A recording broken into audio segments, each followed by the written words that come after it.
arrin saas oo kale oo aad iyo aad u qurxoon inay dhici karto oo qof shicib ah waxba sameeynin ay ku dhici karto marka sideen li sheegay shalato dareewalkeyga waa ninka la dilay waxa dilina ay yihiin askartana ay tahay askarta gabanaada waxay ku dileen runtii wax oo qof bini aadan ah dil eenka soo kale lagu dilaayo inay ahayn maxaa yeelay shalato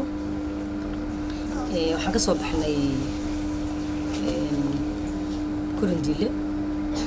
كورنديل markaan ka soo baxnayna wadadina cariir bay ahayd gawaridina way bandadraa waxay ahayn convoy marka waxa dhacday gawaridina naga gadaalan jirnay gawarida gabanaga gawarida dhanbe oo fata gareynaysa oo dhaafayeen marka siigadana zaid ay ahayd soo gaariga wuxuu waday media teamkeegu waday hor u jiray marka wadadina waa cariiri gawaridina gavanaga gabaridiisana waxay rabeen in oo overtaking ay ku sameeyaan gabarida kulli anagu nagu soo sameeyaan soo gaarigan hore jire wadada in overtaking lagu sameeyo way diideen oo wadada way diideen inay ka baxaan maayeen haday ka bixi lahaayeen gaariga accident u heli lahaa soo marka tiiba sababtay in oo dareewalkii marka lagu dilo marka askarti markii soo istaageen airstripki yaa waxa dhacay in askarti ay ka soo wada daateen gabaridii gavanaga soo la jiro wiilkii gaariga waday dareewalkeygii uu maadeen dirishada ku qaraaceen wiilashii kale dirishada hoos markay u dhigeen dareewalka dirishada hoos ugu dhigeen qorigeed bunduqi gadaashiisa baadkiisa dambe inay dirishada ku dhufteen ku jibiyeen markay jibiyeen wiilkana isku naxay oo gavanaga yiri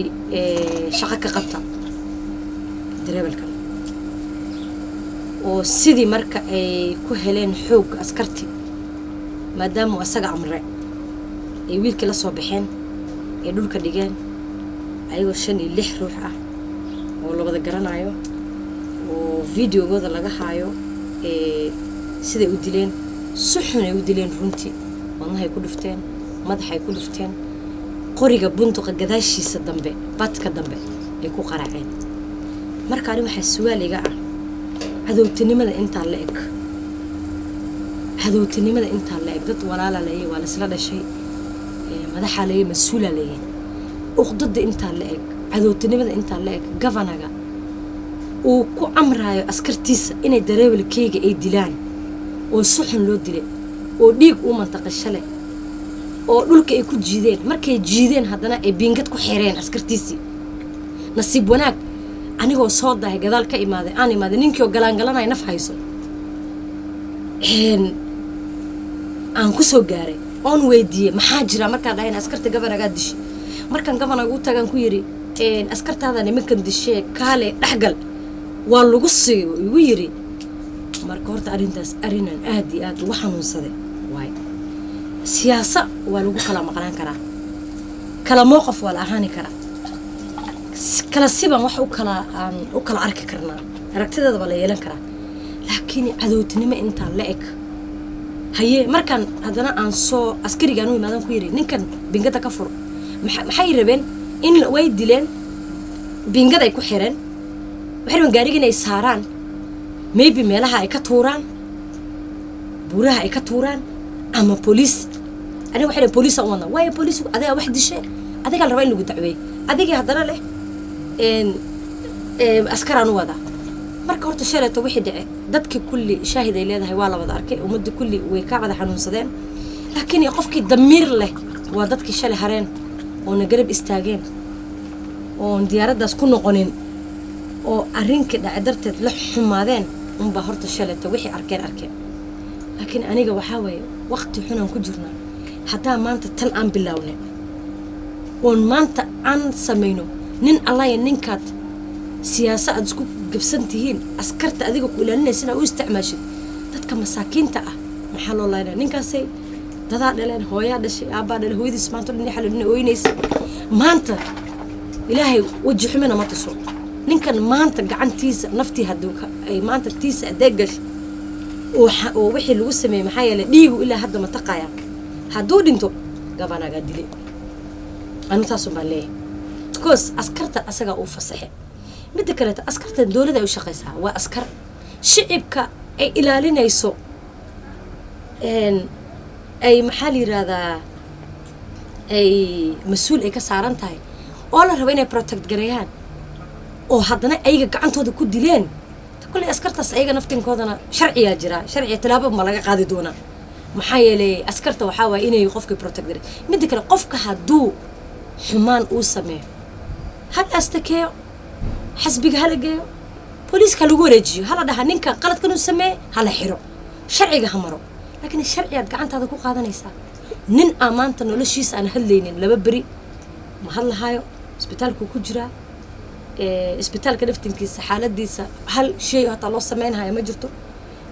marka aan horta aan wiilkaasi aan u duceyno ilaahay aan usoo barino inuu ka bixiyo ciddu wiilkaa ka dhashana waxaan rabaa sabeen inaan ku xiro raalli ahaada aan dhaha kolleyto wixii dhace sababta u dhace dadkii sameeyaa og ilaahayna wax buu ogi reer korondiile wajiha nood waxaan rabaa mahad aad iyo aad u weyn inaan u celiyo shalay aad iyo aad ay noo soo dhaweeyeen dhibka markuu nooga dhacen weyna garab istaageen ilaa xalay habeen barkii oo dhan bay nala keeneen wiilkaas ambulance-ka nala keenay ilaa wajeer jiifafkina caawiyeen waxaan rabaa iyaga naftinkeeda inaan u celiyo mahad familigana waxaan rabaa inaan u sheego kalsooni aan siiyo arrin ka dhacay iniga keli in kuma dhicin anigaa igu dhacay maxaa yeelay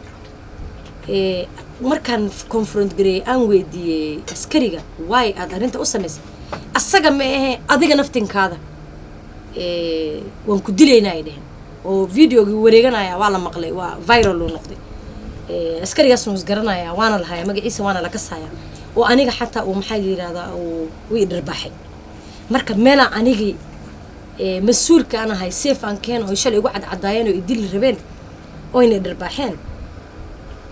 tayda hadda waxaaba ka sii weyn ninkan maanta noloshiisa ilaahay gacanta tiny t-shirt way samanta laakiin ilaahay caafimaad ha siiyo reerkana waxaan u sheegayaa arrinkan ilaa ugu dambeysay meesha ugu dambeysay insha Allah waan la gaari doonaa raalina ahaada maadaama guddiga ammaanka ka mid tahay maxaa talaabad qaadaysaa maadaama guddiga ammaanka aan ku jiro arrintan waa arrinta anaga aan guddiga aan ka shaqeyno ammaanka haddaan ahay vice chairga security-ga aan ahayna tan hoosteeda intay ku dhacdo